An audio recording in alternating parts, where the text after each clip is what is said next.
Okay guys, welcome to the holy grail of every ultimate massive crazy setting you need to have the best experience in Modern Warfare 3.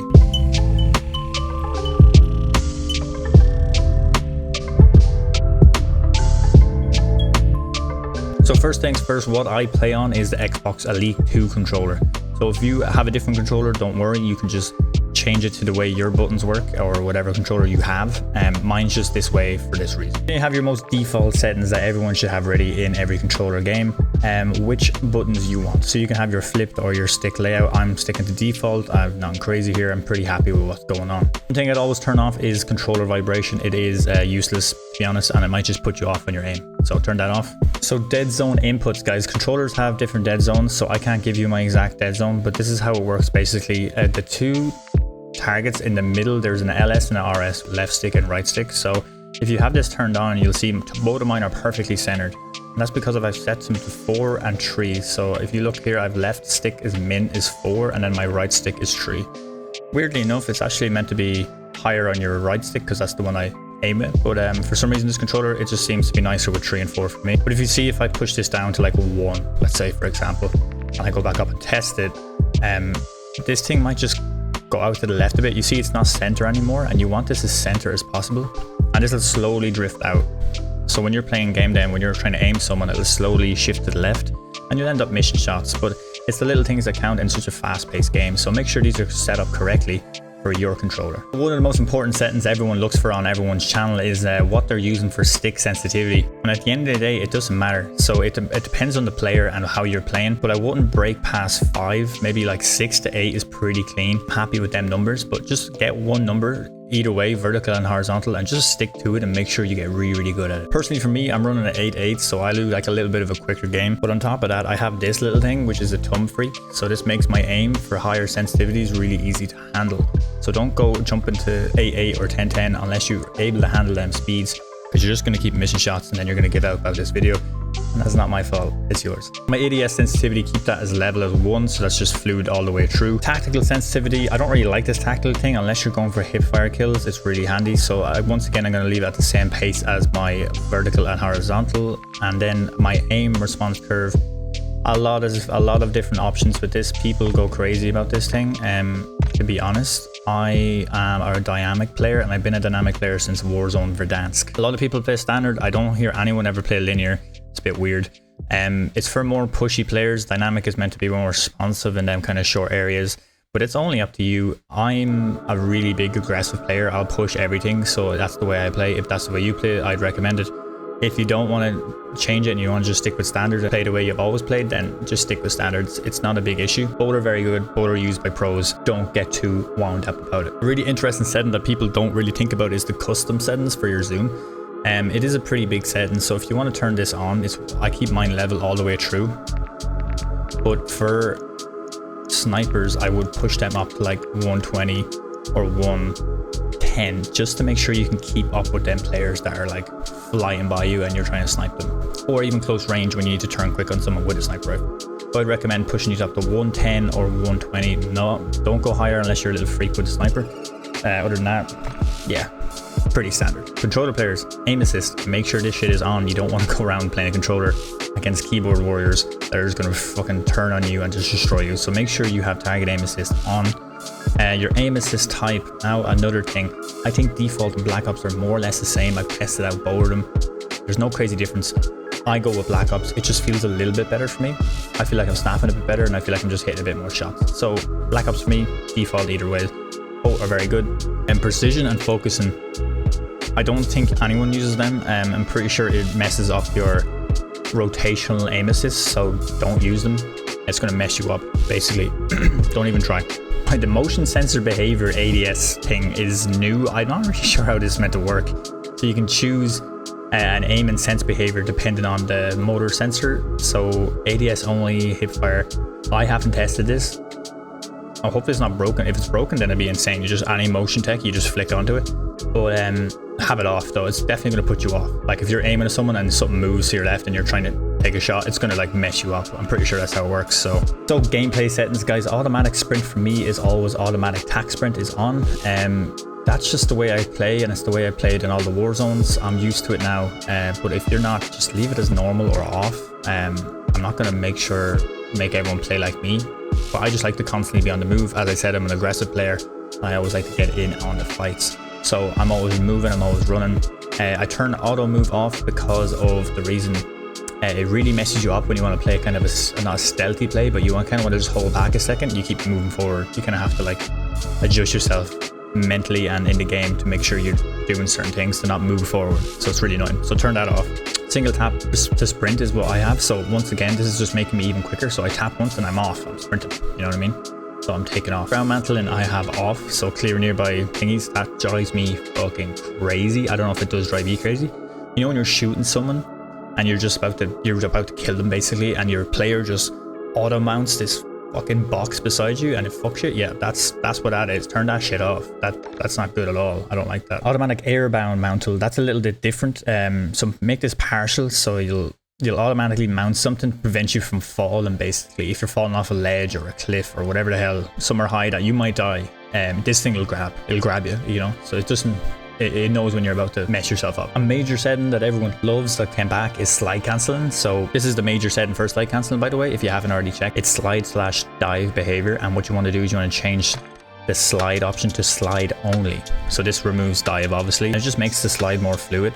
The slide cancel, I've already done a short-term video for that, but if you want to know how to do it, basically it's just slide once and jump once. It's not like the double slide last before, or double jump. You just gotta literally slide and jump, and that's your slide cancel this year, which is really nice, and it's a lot more fluid than it was. So plunging underwater, up to you. I have it just set as trigger. Trigger means I need to click my tactical sprint to dive in underneath the water. I don't really know why I have it, but I just always had this. You can have free if you want, which is basically wherever you look is wherever you swim. Diving is better, so then where I look, I'm not swimming that way. I might want to dive down deep and then look up at the same time. You get me? You don't want to mess that up, so I put down trigger for that reason. I haven't changed this must just come on, but auto parachute, I always have this off. Fuck that shit. I like to get as close as possible to the ground, especially in Warzone and Resurgence, so I can get that quick weapon and just shoot someone in behind me. So that's off. I want to get down there as quick as possible, but make sure you have a quick trigger finger so you don't slap into the ground. So 3 more settings that you obviously need is door bashing. You want to just jump through a door. Ledge, you want to make sure you can hold on, and slide cancels. Make sure this is on so you can literally cancel your slide. So you need to be able to do that. So combat behaviors, not much in this that you need to go through, but only things I'll mention just to make sure you know about them is the ADS plus melee. That's for mounting on stuff. So as you can see in the picture, hopefully you can see, just for you to mount onto a wall or a little thing just to shoot someone a bit more steady. So that's that for that. That's for me. So I have ADS plus melee. That's how I put my weapon down on that. As I mentioned before in my short video for slide cancelling, when you're slide cancelling, there seems to be like a bug, or it just seems to be the way I'm clicking my buttons. I'm not exactly sure, but it happens to me, and it's happened to a few other people. I've seen it mentioned in games and outside games, is that this little tactical stance activity is coming in when you're just finishing your slide cancel, completely messing up your flow and messing you up with the player in front of you. Because I think I go to ADS after sliding and I see a player and it just does this like hip fire, and then it messes up my shots. So if you want to turn this off, this will clear this up. But don't forget, if you're grinding the camos and you want all them hip fire kills, this is a really handy way of getting them. You can just slide in and hip fire people. So have it on for them situations, but when you really want to get going with a game, I think turn it off so your flow is completely. Warzone's not out yet for the new Warzone level or the new Warzone map or Resurgence or whatever you play. But if you are going to play, and maybe you need shields for like zombies and some other kind of co-op games, make sure prioritize interact is on for picking shit up. Make sure apply all for plates is on. So this is basically apply all is you don't have to keep putting on each plate singly. You just click it once and it'll apply every plate you need to get fully plated. Prioritize interact. This is just such a quicker way of picking shit up. Don't like, it's just literally one tap pick up, one tap pick up, you know, one tap jump in the car, one tap open the door. You don't have to hold the button. It's so slow. Don't do that. You could be sprinting, tack sprinting, then just pick something up on the run. So make sure it's not set up the wrong way, because this will just completely make you faster as a player. And speed and timing and everything in COD is huge. So make sure this is correct or you're going to get absolutely destroyed. Alright, everything else in controller settings is basically average enough. You can figure that shit out, but they're the main ones you want to fix up. I'm going to move on to graphic settings. Pretty important if you have the new graphic settings to get these right, so you don't have a shit game. Alright, display depends on who you are and what you have, to be honest, but if you have an Nvidia card, if you're a PC player, I'd recommend turning low latency on. That's really all you have to turn on. VSync, turn that shit off. It scrapes like a fucker. I would use it. And then custom frame rates. So if you have a custom frame rate settings, do your own thing. I have it on limited, so I want to get the highest frames I possibly can get. Sometimes it's running low, like right now it's running 104 because I'm just, I'm recording, so I'm running a lot of stuff on one computer. On good days, I want to get like 180 to 200 frames per second. Okay, quality. We all love quality. You gotta hop in to make sure your quality is good. So I go with recommended. I don't actually go with recommended. It's saying recommended, it's probably custom. So it turns recommended when you change a setting from another setting. So what I do basically is I have NVIDIA, so I have the DLSS set up. It just makes my texture more clean. And I use ultra performance and I use 80 on the sharpen. So it's pretty clean.